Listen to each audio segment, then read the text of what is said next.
고린도전서 7장.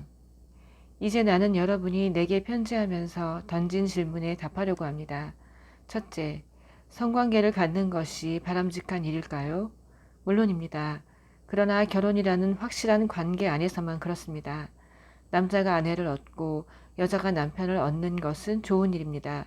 성적인 욕구가 강하다고 하지만 부부관계는 그 욕구를 다스릴 뿐 아니라 성적 무질서의 세상 속에서 균형 잡히고 만족스러운 성생활을 지켜줄 만큼 강합니다. 부부의 잠자리는 서로를 위한 자리가 되어야 합니다. 남편은 아내를 만족시키기 위해 힘쓰고 아내도 남편을 만족시키기 위해 힘써야 합니다. 부부관계는 자신의 권리를 주장하는 자리가 아닙니다. 부부관계는 침대 안에서든 침대 밖에서든 상대방을 섬기겠다는 결단입니다. 성관계의 절제는 부부가 기도나 금식에 전념하기 위해 서로가 동의하는 한에서만 일정 기간 허용될 수 있습니다. 그 기간에만 그렇게 해야 합니다. 정한 기간이 끝난 다음에는 다시 함께 하십시오. 여러분이 부부관계에 대한 기대를 접는 순간 사탄이 교묘하게 유혹하기 때문입니다. 나는 그 같은 절제의 기간을 가지라고 명하는 것이 아닙니다. 다만 여러분이 그런 기간을 갖고자 할 때에 필요한 최선의 조언을 제시하는 것뿐입니다. 가끔씩 나는 모든 사람이 나처럼 독신이기를 바랍니다. 그것이 여러 생활 방식 중에서 보다 단순한 생활 방식이기 때문입니다. 그러나 결혼 생활과 마찬가지로 독신 생활도 모든 사람에게 맞는 것은 아닙니다. 하나님께서 어떤 사람에게는 독신 생활을 선물로 주시고 어떤 사람에게는 결혼 생활을 선물로 주십니다. 하지만 결혼하지 않은 사람과 과부들에게 말합니다. 내가 그랬던 것처럼 홀로 지내는 것이 가장 좋을 것입니다. 그러나 욕구와 감정을 다스리지 못하겠거든 어서 결혼하는 것이 좋습니다. 결혼 생활이 수고롭기는 해도 홀로 살면서 정욕에 시달리는 것보다는 낫습니다. 이미 결혼한 사람들은 결혼 생활을 유지하십시오. 이것은 나의 명령이 아니라 주님의 명령입니다. 남편과 헤어진 여자는 홀로 지내든가 아니면 돌아가서 남편과 화해하는 것이 좋습니다. 남편도 아내를 버릴 권리는 없습니다. 여러분 중에는 믿지 않는 사람, 그리스도인이 아닌 사람과 결혼한 이들이 있는데 주님은 그들에게 이렇다 할 명령을 주지 않으셨습니다. 그러니 이렇게 하십시오. 믿는 남자에게 믿지 않는 아내가 있고 그 아내가 남편과 같이 살기를 원한다면 그녀와 함께 사십시오. 믿는 여자에게 믿지 않은 남편이 있고 그 남편이 아내와 같이 살기를 원한다면 그와 함께 사십시오. 믿지 않는 남편은 자기 아내의 거룩함을 어느 정도 나누어 갖게 되며 믿지 않는 아내도 자기 남편의 거룩함에 어느 정도 영향을 받게 마련입니다. 그렇지 않으면 그들의 자녀는 버림받은 상태가 되고 말 것입니다. 그 자녀들도 하나님의 영적인 목적에 포함되어 있습니다. 그러나 믿지 않는 배우자가 떠나가려고 하면 떠나가게 내버려 두는 것이 좋습니다. 필사적으로 붙잡을 필요가 없습니다. 하나님께서 우리를 부르신 것은 할 수 있는 한 평화롭게 살고 최선을 다해 살게 하려는 것입니다. 아내 여러분, 여러분이 이같이 함으로써 남편을 여러분과 하나님께로 돌아오게 하는지도 모릅니다. 남편 여러분, 여러분이 이렇게 함으로써 아내를 여러분과 하나님께로 돌아오게 하는지도 모릅니다. 그러니 여러분은 어딘가 다른 곳에 있기를 바라거나 누군가 다른 사람과 살았으면 하고 바라서는 안 됩니다. 여러분이 지금 있는 곳이야말로 하나님께서 여러분을 위해 마련해 주신 삶의 자리입니다. 바로 거기에서 살고 순종하고 사랑하고 믿으십시오. 여러분 삶의 가치를 결정하는 것은 하나님이시지 결혼 여부가 아닙니다. 내가 다른 사람들보다 여러분에게 더 엄하다고 생각지 마십시오. 나는 모든 교회에 똑같이 조언하고 있습니다. 하나님께 부르심을 받을 때 여러분이 유대인이었습니까? 그렇다면 유대인이라는 증거를 없애려고 하지 마십시오. 하나님의 부르심을 받을 때 여러분이 이방인이었습니까? 그렇다면 유대인이 되려고 하지 마십시오. 유대인인지의 여부가 중요한 것이 아닙니다. 정말 중요한 것은 하나님의 부르심에 순종하고 그분의 계명을 지키는 것입니다. 하나님께서 여러분의 이름을 부르실 때 여러분이 있던 바로 그 자리에 머무르십시오. 여러분이 종이었습니까?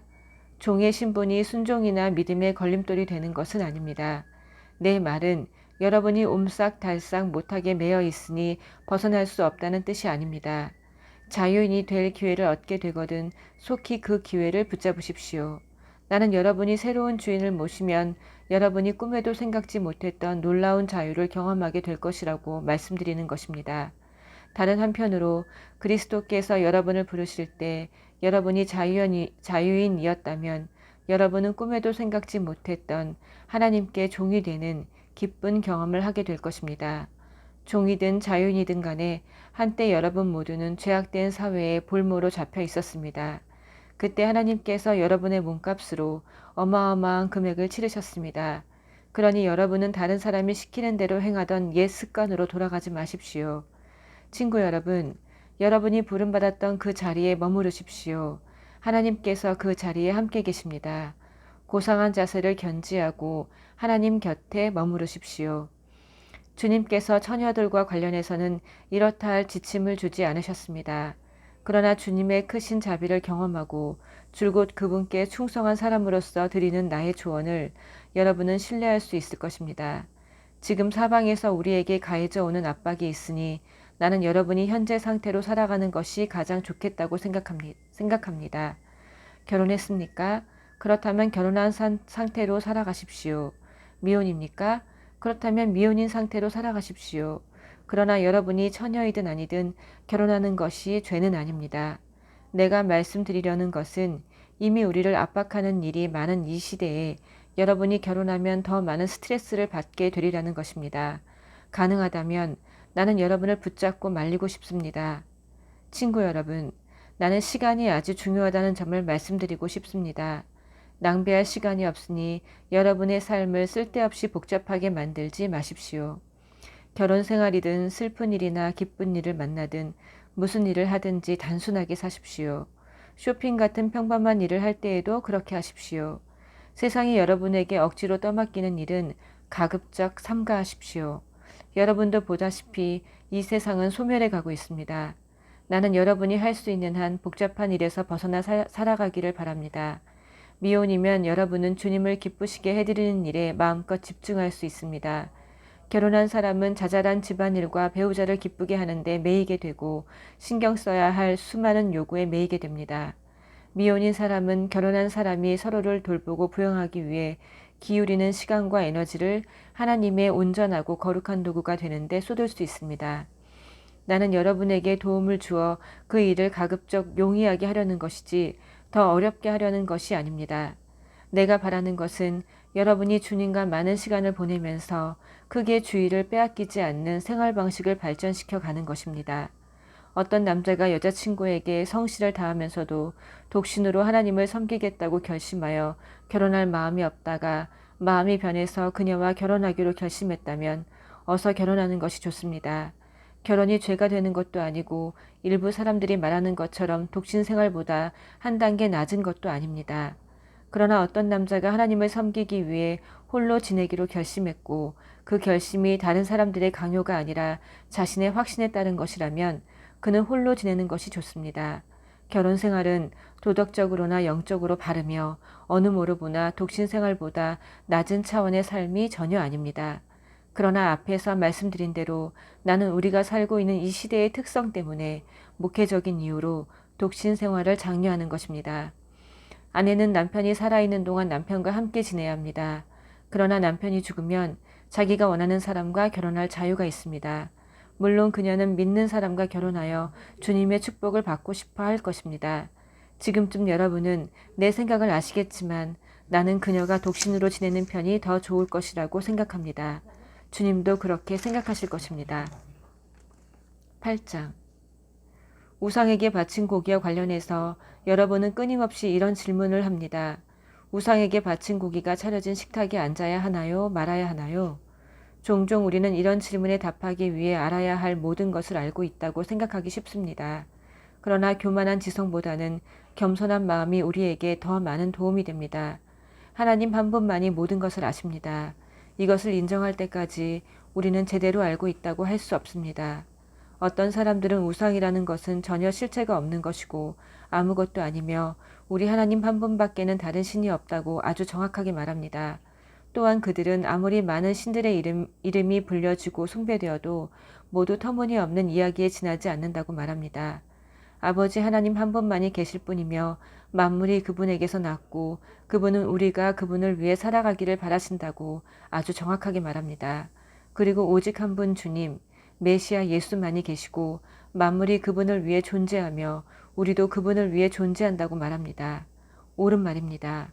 엄밀하게 따지자면 우상에게 바친 고기에는 아무 일도 일어나지 않습니다. 그것은 여느 고기와 똑같습니다.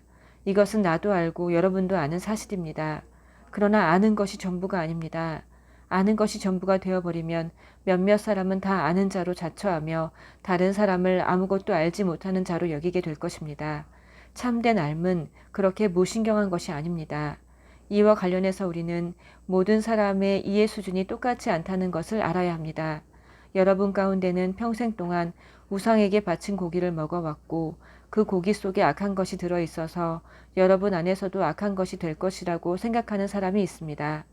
그런 조건 아래서 형성된 상상력과 양심이라면 하룻밤 사이에 갑자기 바뀌지는 않을 것입니다.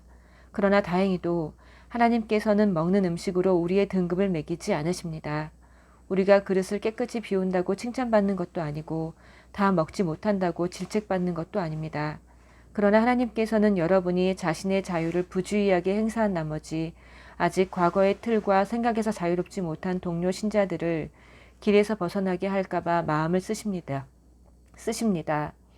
예를 들어 여러분이 우상 숭배를 위해 차려진 잔치, 곧 우상에게 바친 고기가 주요 요리인 잔치에 참석함으로써 여러분의 자유를 과시한다고 해봅시다. 만일 그 문제로 고민하던 어떤 사람이 평소에 여러분을 지적이고 성숙한 사람으로 여겼는데 그 잔치에 여러분이 참석하는 모습을 본다면 커다란 위험이 되지 않겠습니까? 그는 대단히 혼란스러워할 것입니다. 어쩌면 그는 자기 양심이 하는 말이 틀렸다고 생각하며 불안해할지도 모릅니다. 그리스도께서는 그 사람을 위해서도 자기 목숨을 내어주셨습니다. 그렇다면 여러분은 적어도 그 사람을 위해 그런 잔치에 가지 말아야 하지 않겠습니까? 여러분이 말하는 것처럼 잔치에 가고 안 가고가 중요한 문제는 아니니까요. 그러나 여러분이 잔치에 간 것이 여러분의 동료에게 심각한 상처를 주고 그를 영원히 망하게 한다면 그것은 큰 문제가 아닐 수 없습니다. 여러분의 동료에게 상처를 주는 것은 그리스도께 상처를 주는 것입니다. 여기저기서 거리낌 없이 행해지는 식사는 이 약한 사람들을 희생시켜도 될 만큼 가치 있는 것이 아닙니다. 우상 숭배로 더러워진 음식을 먹으러 가는 것이 여러분의 형제 자매 가운데 한 사람이라도 걸려 넘어지게 할 우려가 있다면 절대로 그 자리에 가지 마십시오. 아멘.